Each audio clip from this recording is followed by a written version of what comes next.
دیکھیے مصنف ابن ابی شیبہ کے اندر حضرت عروہ بن زبیر رضی اللہ تعالیٰ عنہ کے بیٹے ہیں، بہت بڑے عالم تھے۔ انہوں نے ذکر فرمایا ہے کہ اذا رأيت الرجل يعمل الحسن فاعلم ان لها عنده اخوات فإن الحسنة تدل على أختها وإذا رأيته يعمل السيئة فاعلم أن لها عنده أخوات فإن السيئة تدل على أختها۔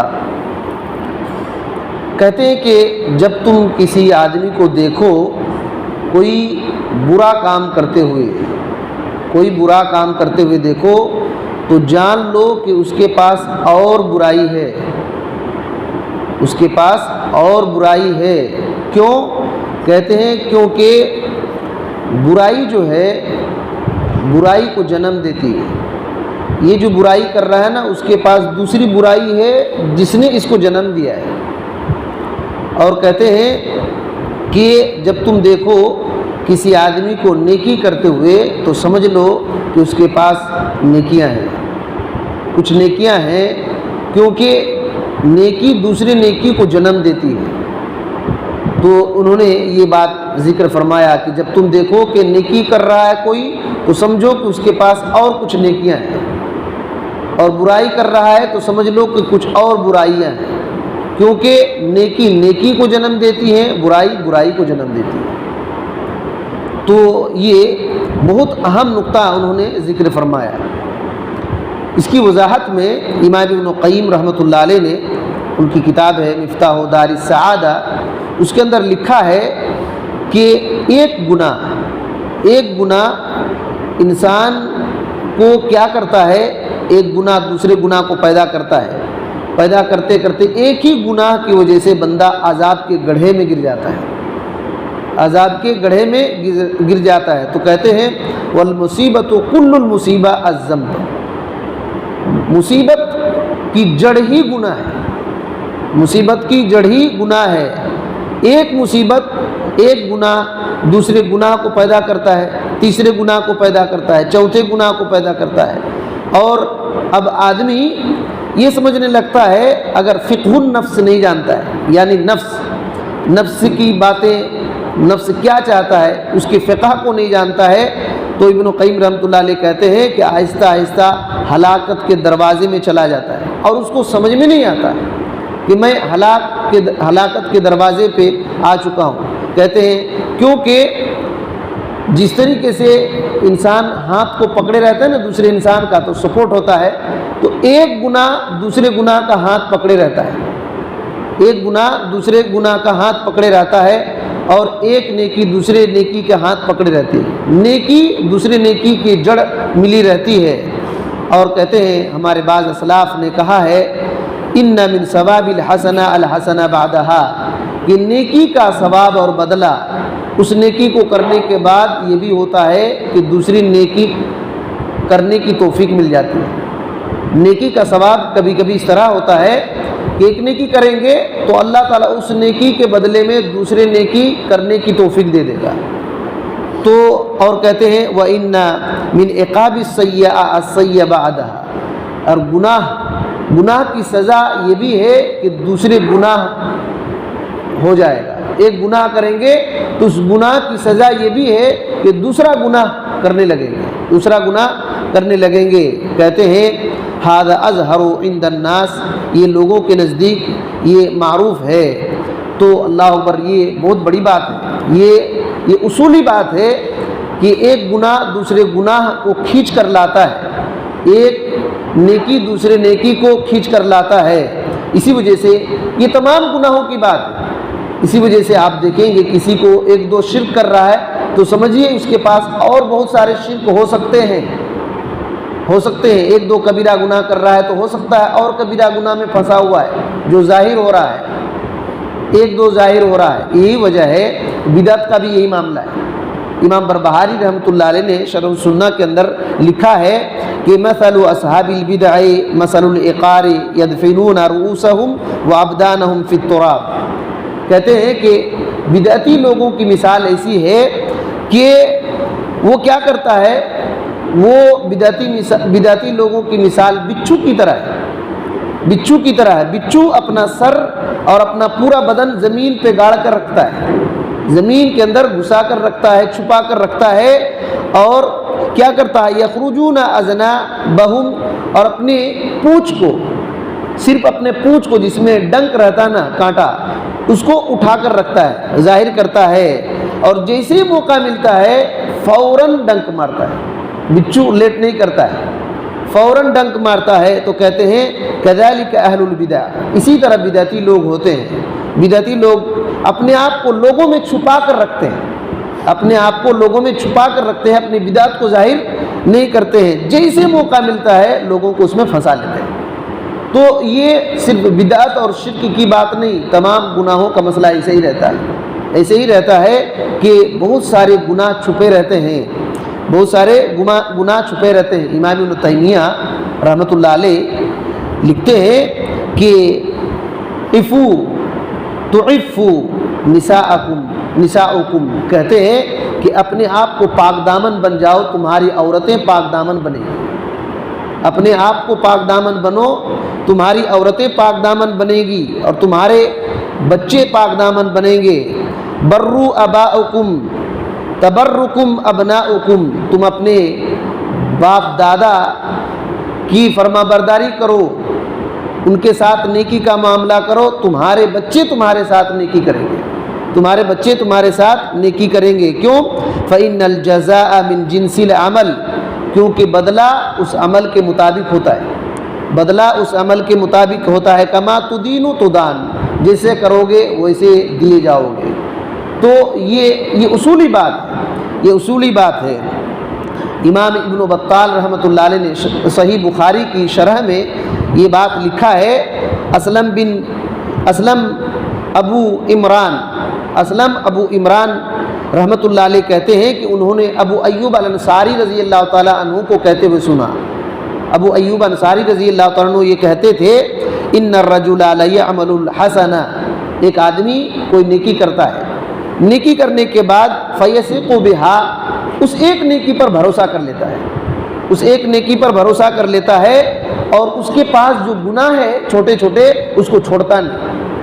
اس ایک نیکی پر بھروسہ کر لیا اور اس کے پاس جو گناہ ہے تو اس کو چھوڑتا نہیں ہے، تو قیامت کے دن اللہ تعالیٰ سے ایسے ملاقات کرے گا کہ وہ گناہوں سے چاروں طرف گھرا رہے گا۔ اس نے ایک نیکی پر بھروسہ کر لیا اور اس کے پاس جو گناہ ہے اس کو چھوڑا نہیں، اور کرتا رہا، عادت سی بن گئی۔ تو قیامت کے دن اللہ کے پاس جب جائے گا تو گناہوں سے گھرا رہے گا، گناہوں سے گھرا رہے گا۔ اور فرماتے ہیں کہ ایک آدمی برائی کرتا ہے، برائی کر لیا، فما یزال منہا مشفقا حذرا، وہ کانپتے رہتا ہے ڈر سے، اس کا دل کانپ رہا ہے، ڈر رہا ہے، تو وہ آدمی قیامت کے دن امن و امان کے ساتھ اللہ سے ملے گا۔ وہ جو ڈرنا ہے نا، ڈرنا، وہ ڈر توبہ کی طرف لے جاتا ہے۔ ڈرنا عبادت ہے، دل کی عبادت ہے، اللہ تعالیٰ سے ڈرنا دل کی عبادت ہے، تو وہ توبہ کی طرف کھینچ کر لے کر جاتا ہے۔ تو دیکھیے گناہ ہوتے ہیں، انسان کی خاصیت ہی گناہ ہے، انسان کی خاصیت ہی گناہ ہے۔ مسئلہ یہ ہے کہ گناہ پر جمے نہیں رہنا چاہیے، گناہ پر جمے نہیں رہنا چاہیے کہ ایک غلطی ہوئی، پھر دوسری غلطی، تیسری غلطی۔ اس کا حل کیا ہے؟ اس کا حل یہ ہے کہ جیسے گناہ ہو گیا تو اب ایسے نیکی کرنا کہ یہ گناہ دھل جائے، یہ گناہ دھل جائے۔ ہم لوگ وضو کرتے ہیں تو جیسے دوسرے گناہ دھل جاتے ہیں اور پاک ہو جاتے ہیں، بہت ساری ایسی نیکیاں ہیں جو ہمارے گناہ کو ختم کر دیتے ہیں، ہمارے گناہ کو ختم کر دیتے ہیں۔ اور توبہ کا دروازہ کھلا ہوا ہے، اس سے فائدہ بندے کو اٹھانا چاہیے۔ ایسا نہیں ہونا چاہیے کہ گناہ کرتے کرتے کرتے کرتے حالت کیا ہو جاتی ہے۔ امام مالک بن دینار رحمۃ اللہ علیہ کہتے ہیں کہ کفا بالمرء شرا ان لا یکون صالحا وهو یقع فی الصالحین، کہ آدمی کے برا ہونے کے لیے بس اتنا کافی ہے کہ وہ خود تو نیک نہیں ہوتا، خود نیکی نہیں کرتا ہے، لیکن نیک انسان جو نیکی کرتے ہیں ان کو اب برا بھلا کہنا شروع کرتا ہے، برا بھلا کہنا شروع کرتا ہے، تو بہت ساری خرابیوں میں بندہ پھنس جاتا ہے، بہت ساری خرابیوں میں بندہ پھنس جاتا ہے۔ اور ایک بات، قرآن مجید میں سورہ نور ہے، 24 نمبر کی سورہ ہے، اس کی آیت نمبر 30/1 میں ایک لمبی آیت ہے، اس کا ٹکڑا اللہ تعالیٰ نے کہا توبوا الی اللہ جمیعا ایھا المؤمنون لعلکم تفلحون، اے مومنو تم سب کے سب اللہ کی طرف توبہ کرو، پلٹو، اللہ کی طرف توبہ کرو، پلٹو، لعلکم تفلحون، تاکہ تم کامیاب ہو جاؤ۔ اللہ اکبر، سوچئے، یعنی اگر گناہوں سے نہیں پلٹ رہے ہیں تو کامیاب نہیں ہیں، گناہوں کو نہیں چھوڑ رہے ہیں، نہیں پلٹ رہے ہیں، توبہ نہیں کر رہے ہیں تو کامیاب نہیں ہوں گے۔ امام ابن تیمیہ رحمۃ اللہ علیہ کہتے ہیں، دیکھیے بات کیا ہے، یہ معاشرے میں ہے جو انہوں نے کہی ہے، کہا کہ لیست التوبۃ من فعل السیئات فقط کما یظن کثیر من الجہال، کہتے ہیں کہ توبہ صرف گناہ کرنے سے نہیں ہوتا ہے، صرف گناہ کرنے کے بعد توبہ نہیں ہوتا ہے، جیسے کہ بہت سارے جاہل لوگ سمجھتے ہیں۔ امام ابن تیمیہ رحمۃ اللہ علیہ کہتے ہیں کہ بہت سارے لوگ سمجھتے ہیں کہ توبہ صرف گناہ کر لیا تبھی توبہ ہے، بس، کہتے ہیں کہ ایسی بات نہیں ہے، کہتے ہیں کہ یتصورون التوبۃ الا عما یفعل العبد من القبائح الفواحش، آدمی یہ تصور کرتا ہے کہ توبہ صرف اسی سے ہے جو بندہ برا کر لیا، فحش کام کر لیا، ظلم کر لیا، اسی سے توبہ ہے۔ کہتے ہیں بات ایسی صرف نہیں ہے، کہتے ہیں توبہ جو ہے من ترک الحسنات المعمور بہا، کہتے ہیں کہ اللہ تعالیٰ نے جو حکم دیا ہے نیکی کا، اس نیکی کو چھوڑ دینے کے بعد بھی توبہ ہے۔ بات میں آ رہی ہے، اللہ تعالیٰ نے جو نیکی کرنے کے لیے کہا ہم چھوڑ دیے، اس نیکی کو نہیں کر پائے، تو اس کے بعد بھی گناہ ہے، صرف گناہ اس کے بعد بھی توبہ ہے، صرف گناہ کر لیے اور توبہ کرنا یہ تصور غلط ہے۔ ہم کو جو اللہ نے نیکی کرنے کا حکم دیا ہے، کوئی بھی نیکی اگر ہم سے چھوٹ جا رہا ہے تو اس کے بعد بھی فوراً توبہ کرنا چاہیے، فوراً توبہ کرنا چاہیے۔ تو کہتے ہیں کہ بہت سارے لوگ اس طریقے سے سمجھتے ہیں کہ صرف گناہوں سے توبہ ہے، حالانکہ توبہ جو ہے، اہم توبہ یہ ہے کہ جو نیکی کا اللہ نے حکم دیا وہ چھوٹ گیا تو فوراً توبہ کرنا چاہیے، چاہے وہ بدنی نیکی ہو یا دل کی نیکی ہو یا زبان کی نیکی ہو، کیونکہ دل کی نیکیاں اللہ تعالیٰ پر توکل کرنا، اللہ تعالیٰ سے امید کرنا، اللہ تعالیٰ سے ڈرنا، یہ سب نیکیاں ہیں، یہ سب نیکیاں ہیں۔ زبان کی نیکیاں کیا ہے؟ ذکر و اذکار، اللہ کی حمد و ثنا بیان کرنا، اور اسی طریقے سے بدن سے بہت سارے اور نیکیاں ہوتے ہیں، اگر وہ نیکیاں چھوٹ رہی ہیں تو ہو سکتا ہے کسی گناہ کی وجہ سے ہے، ہو سکتا ہے گناہ کی وجہ سے ہے، اسی وجہ سے نیکیاں چھوٹ جائے تو فوراً بندے کو توبہ کرنا چاہیے۔ امام ابن کثیر رحمۃ اللہ علیہ نے اس آیت کریمہ کی تفسیر میں کہتے ہیں کہ اللہ تعالیٰ نے جو کہا توبوا الی اللہ جمیعا ایھا المؤمنون لعلکم تفلحون، اے ایمان والو تم سب کے سب اللہ کی طرف توبہ کرو تاکہ تم کامیاب ہو جاؤ۔ کہتے ہیں کہ اس کا مطلب یہ ہے افعلوا ما امرکم بہ من ہذہ الصفات الجمیلہ، کہتے ہیں جو کچھ تم کو حکم دیا گیا ہے ان نیکیوں کو کرو، ان نیکیوں کو کرو۔